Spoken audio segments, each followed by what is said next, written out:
अस्सलाम वालेकुम नाज़रीन, मैं ਤੁਹਾਡਾ ਮੇਜ਼ਬਾਨ ਮੁਹੰਮਦ ਅਸਗਰ ਜੱਟ ਤੇ ਤੁਸੀਂ ਵੇਖਦੇ ਪਏ ਪ੍ਰੋਗਰਾਮ ਪੰਜਾਬੀ ਬੈਠਕ ਦੇ ਵਿੱਚ ਅੱਜ ਸਾਡੇ ਨਾਲ ਉਜਰਾ ਸ਼ਾਮ ਦੀ ਜਾਨੀ ਪਛਾਣੀ ਹਸਤੀ ਹੈ ਜਿਹੜੇ ਸੋਸ਼ਲ ਮੀਡੀਆ ਤੇ ਕਿਸਾਨ ਭਾਈਆਂ ਦੇ ਬੜੇ ਜਿਹੜਾ ਨਾ ਕੰਮ ਚੁੱਕਦੇ ਨੇ ਜ਼ਿਮੀਂਦਾਰਾਂ ਦੇ ਟੌਪਿਕ ਤੇ ਅੱਜ ਉਹ ਸਾਡੇ ਨਾਲ ਨੇ ਔਰ ਛੋਟਾ ਜਿਹਾ ਇਹ ਵੀ ਨਾਲ ਕਿਸਾਨ ਦਾ ਵੀ ਕਰਦੇ ਨੇ ਤਾਂ ਉਹ ਇਹਨਾਂ ਨਾਲ ਅਸੀਂ ਕਰਾਂਗੇ ਗੱਲਬਾਤ ਕਿ ਕਿਸਾਨਾਂ ਦੇ ਹਾਲਾਤ ਇਸ ਟਾਈਮ ਕਿਸ ਤਰੀਕੇ ਜਾ ਰਹੇ ਨੇ। अस्सलाम वालेकुम चौरी आब साहब जी वालेकुम सलाम। चौरी साहब की हाल ने? शुक्र अल्लाह पाक दा जी। चौरी साहब ਅਸੀਂ ਤਾਂ ਤਕਰੀਬਨ ਪਿਛਲੇ ਸਾਲ ਤੋਂ ਵੇਖਦੇ ਪਏ ਮੇਰੇ ਖਿਆਲ ਚ ਜਦੋਂ ਦੇ ਆਲੂ ਜਾਂ ਮੱਕੀ ਅੱਗੋਂ ਗੰਦਮ ਆ ਗਈ ਉਸ ਤੋਂ ਬਾਅਦ ਮੁੰਜੀ ਵੀ ਇਹਦੇ ਤੇ ਬੜਾ ਜਿਹੜਾ ਨਾ ਜ਼ਿਮੀਂਦਾਰ ਨੁਕਸਾਨ ਚ ਜਾ ਰਿਹਾ। ਕੀ ਖਿਆਲ ਹੈ ਤੁਹਾਡਾ, ਕੀ ਇਹਦੇ ਤੇ ਰਾਏ?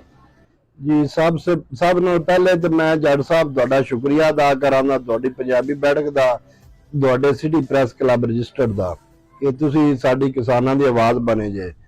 जट साहब ये तकरीबन आज साल तो किसान जवाल की तरफ जा रहे हैं। सारा ना पहले किसानों की जी गंदम सी गौरमेंट ने रेट दिता 3900 रुपया, लेकिन गंदम उन्हें साडे को लई है 2000 तो लै 3000 दे विच। ते दूसरा फिर अगे अद मक्की का सानू नुकसान हो गया, फी एकड़ 50-50 हज़ार रुपया सानू उहदा नुकसान होया।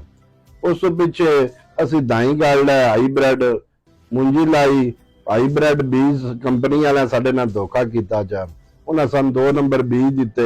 उन्हें सानू यह आख्या सी भी ये बीज जिहड़ा ना गर्मी दी बर्दाश्त बड़ा करदा लेकिन वो जिहड़ा ना बीज सानू नुकसान हो गया। सानू तकरीबन जिथे साडी एवरेज 120 मन आंदी सी उत्थे इस वारी एवरेज आई 30 तो 40 मन दे विच सानू तकरीबन 1 लाख तो 1.25 लाख रुपया वो नुकसान हो गया। उस पिछे आ गई है कि मुंजी साड़ी 1509 तो असी उम्मीद रखी हुई सी, मक्की तो उम्मीद रखी हुई सी। अल्लाह पाक की तरफों तूफानी बारिशां आईयां ने जिंदे विच आके वो मक्की भी लम्मी होगी, सारी मुंजी भी लम्मी होगी। वो कच्ची मुंजी सी जिहड़ी सारी लम्मी होगी है। हुण अगर उन्हां दी एवरेज वेखीए, अगर वो खली पक जाती तो तकरीबन 50-50 मन निकले आई, लेकिन हुण जिहड़ा सूरत हाल बन गई वो 30-35 मन की मेहनत दूसरा मेहनत को नहीं हैगी। साडा जिमीदार इस वक्त बिल्कुल कसारे में गया चला है। पहले साडी गल मशहूर है कि कसाई दा गाह कट्टा किवें खावे, यानी कि उमरां तो असीं सुनदे आने आ कि किसान जिहड़ा ना रीढ़ दी हड्डी दी मनिंदे। अगर रीढ़ दी हड्डी नूं कुछ हो जावे ना तो बंदा आदे कदमां ते नहीं खलो सकदा। इस वक्त किसान जिहड़ा ना रीढ़ दी हड्डी वो चकना चूर हो चुकी है। किसान नूं तुसीं आखो भी आपदे पैरां ते खलो जावे, वो बिल्कुल नहीं खलो सकदा। किसान इस वक्त नुकसानात दी जद दे विच इस कदर आ गया है भी वो बेचारा हुण दर तो उधार फड़ते फसलां करदा पिया, लेकिन खुदाई आफत ऐसी आई है वो हर कसारे विच ही पै गया। बाहर दे मुल्कां दे विच ਇਹ ਅਦਾਰੇ ਬਣੇ ਹੋਏ ਨੇ, ਜਦੋਂ ਕਿਸਾਨ ਨੂੰ ਕੋਈ ਨੁਕਸਾਨ ਹੁੰਦਾ ਹੈ ਉਹ ਅਦਾਰੇ ਉਹਨਾਂ ਦੀ ਮਦਦ ਕਰਦੇ ਨੇ, ਸਭ ਕੁਝ ਕਰਦੇ ਨੇ। ਲੇਕਿਨ ਸਾਡੇ ਮੁਲਕ ਦੇ ਵਿੱਚ ਸਾਡੇ ਕੋਲ ਜਿਹੜਾ ਹੈਗਾ ਉਹ ਵੀ ਲਈ ਜਾਂਦੇ ਨੇ, ਕੋਈ ਬਿੱਲਾਂ ਦੀ ਮਦਦ ਲਈ ਜਾਂਦੇ ਨੇ, ਕੋਈ ਖਾਦਾਂ ਸਪਰੇ ਤੇਲ ਵਾਲੇ, ਇਸ ਤਰ੍ਹਾਂ ਜਿਹੜਾ ਸਾਡੇ ਪੱਲੇ ਵੀ ਸ਼ੈ ਹੈਗੀ ਸੀ ਉਹ ਵੀ ਸਾਰੀ ਇਹਨਾਂ ਲੈ ਗਏ ਨੇ। ਹੁਣ ਸੂਰਤ ਹਾਲ ਇਹ ਬਣ ਗਈ ਹੈ ਕਿ ਜਿਹੜੇ ਜ਼ਿਮੀਂਦਾਰ ਨੇ ਜਿਨ੍ਹਾਂ ਦੀਆਂ ਜ਼ਮੀਨਾਂ ਆਪਦੀਆਂ ਨੇ ਉਹ ਇਸ ਵਕਤ ਫਰੌਨ ਬਣ ਗਏ ਨੇ। उन्होंने ये एहसास नहीं है भी अल्लाह की लाठी बेआवाज है। अगर अज जिमींदारां ते बुरान आ गया है, सवेरे इन्हां नाल भी कोई घाटा वाधा हो सकता है। इन्हां जिमींदारां नाल बिल्कुल तावन नहीं करते पे।